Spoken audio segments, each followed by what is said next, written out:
Welcome back to Movie Recaps. Today I will show you an action, sci-fi film from 2022, titled Prey. Spoilers ahead. Watch out and take care. In 1719 in the northern Great Plains, young Comanche Naru goes herb gathering with her dog Sari. But when nobody is looking, she takes the chance to leave the group behind in order to practice her axe throwing against a tree. There, she notices some paw prints on the ground and follows them to find a white-tailed deer that she decides to hunt. The idea is to sneak around and surprise attack, but the sound of a rumble in the sky scares the animal away.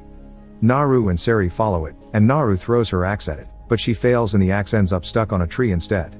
While she recovers it, Sari keeps going and accidentally gets his tail caught in a bear trap. Forgetting about the deer, Naru rushes to rescue her dog and take care of his tail with some healing herbs. She also inspects the trap because she's never seen something like this before, but she's interrupted by the sky rumbling again. When she looks up, she sees a mysterious shape falling, and she believes it to be the legendary Thunderbird. Believing this is a sign to finally initiate her rite of passage, Naru goes to see her brother Tabe to ask him to take her with his party next time he goes hunting, and while he's skeptical, he accepts. Then, Naru goes back to the tribe to drop off the herbs she's gathered. While getting some medicine ready for the chief, Naru's mother Iruka wonders why her daughter must hunt when she's great at many other things, so Naru explains it's because they all think she can't. Meanwhile, it's revealed that the rumble from the sky actually belongs to a spaceship that drops an alien known as Predator on Earth.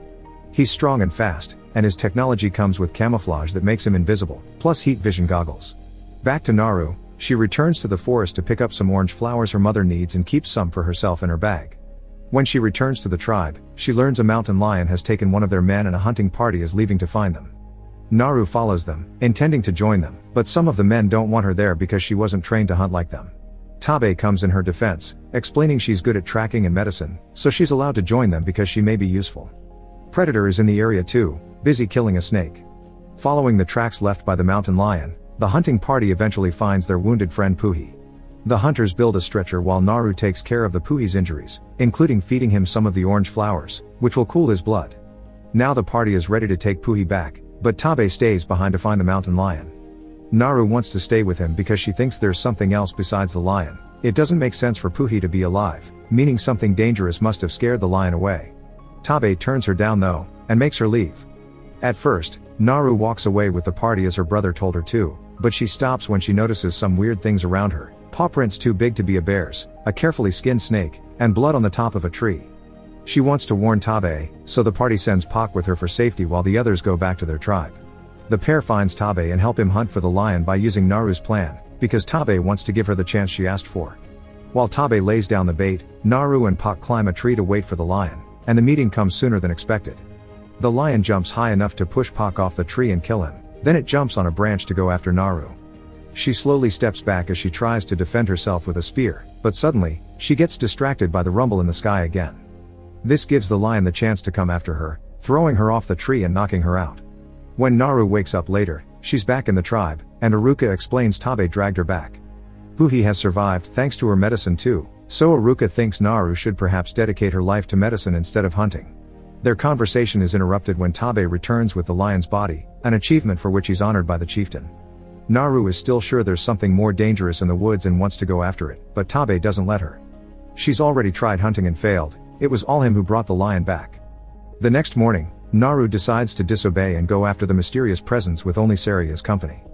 Through the forest, she keeps finding more proof of this unknown creature, like green blood on trees and more of those huge paw prints. Predator is indeed not far away from there, this time hunting a wolf in order to get its skull, which he cleans to use it as a mask. Naru on the other hand, isn't as lucky with her hunts. Hitting moving targets isn't as easy as hitting a tree, so by the time she recovers her throwing axe, her prey is gone. Fortunately, she comes up with an idea. She ties some vines to make a rope that she then ties to the axe, allowing her to throw it and instantly get it back without losing time. This finally lets her hunt a bunch of rabbits to feed herself and the dog. After lots of walking, Naru comes across a herd of skinned bison with some bullets on the ground around them. However, she doesn't know what bullets are and thinks the strange creature did this. When she leaves the area, she accidentally steps into quicksand. Thankfully, she still has her axe with her, so she throws it at a tree and once it manages to get properly stuck, she uses the rope to pull herself out. Meanwhile, Predator comes across the bison too, which warns him there are dangerous hunters in the area. Back to Naru, after washing up in the river, she comes across a grizzly bear that she intends to hunt. Unfortunately, her bow breaks, giving the bear the chance to come after her. Sari jumps in to distract the beast, giving Naru time to jump in the river and hide under a beaver dam. The bear comes after her again, trying to destroy the dam, but suddenly it's pulled back by Predator. Thanks to the bear bleeding on him, Naru finally gets to see the alien and wastes no time in jumping back into the river to swim away. Predator sees her but lets her go because he doesn't find her dangerous. After returning to the woods, Naru comes across a search party Taabe sent to find her while he looks around the other side of the river. They don't believe Naru's story because such a monster wouldn't let her go so easily, and when Naru tries to leave, Wasapi jumps on her to stop her. Naru fights fiercely but Wasapi still wins, tying her up to drag with the group toward camp.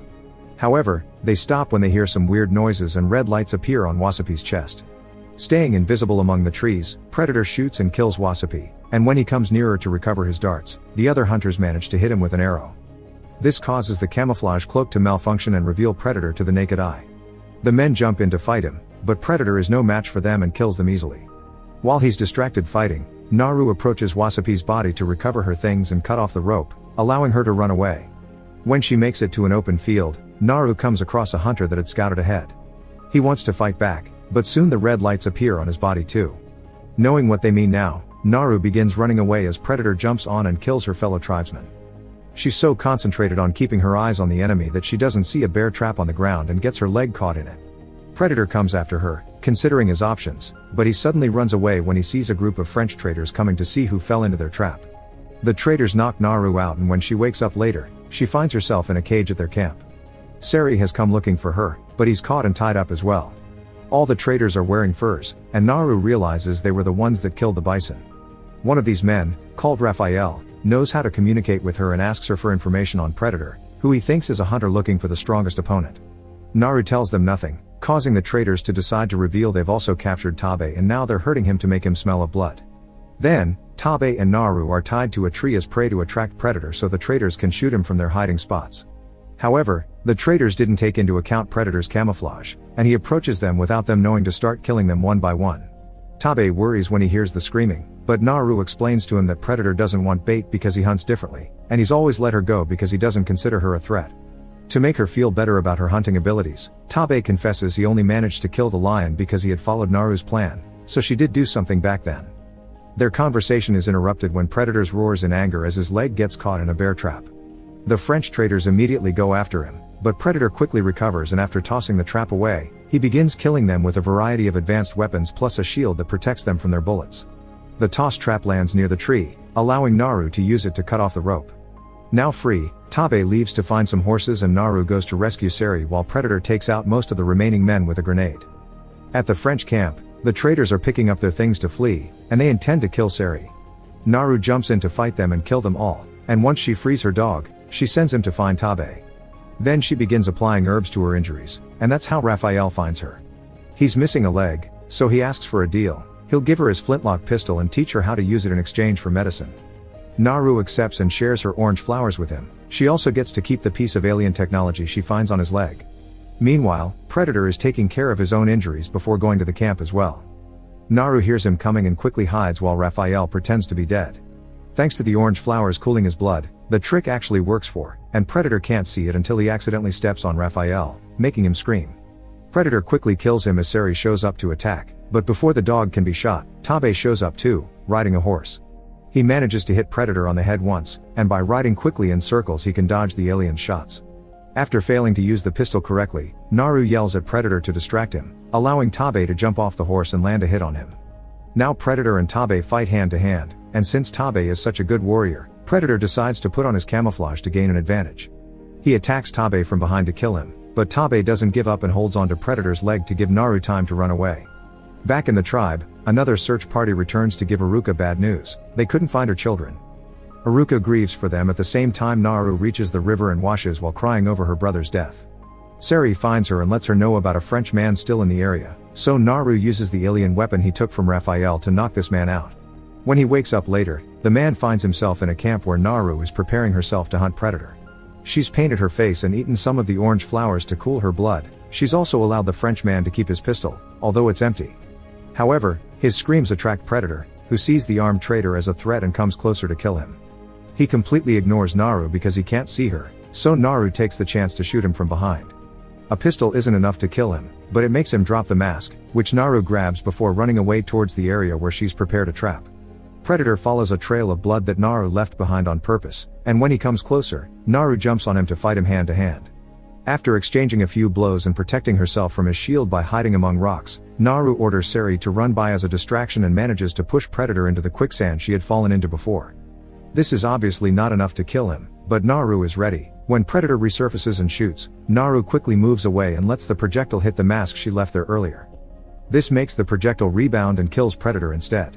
The next morning, Naru returns to the tribe with Predator's head and the pistol, which is revealed to be Harrigan's weapon from another Predator story.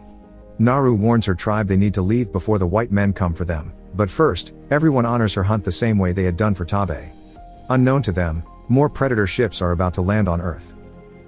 Make sure to subscribe and turn on notifications so you can watch more videos like this. Thanks for watching.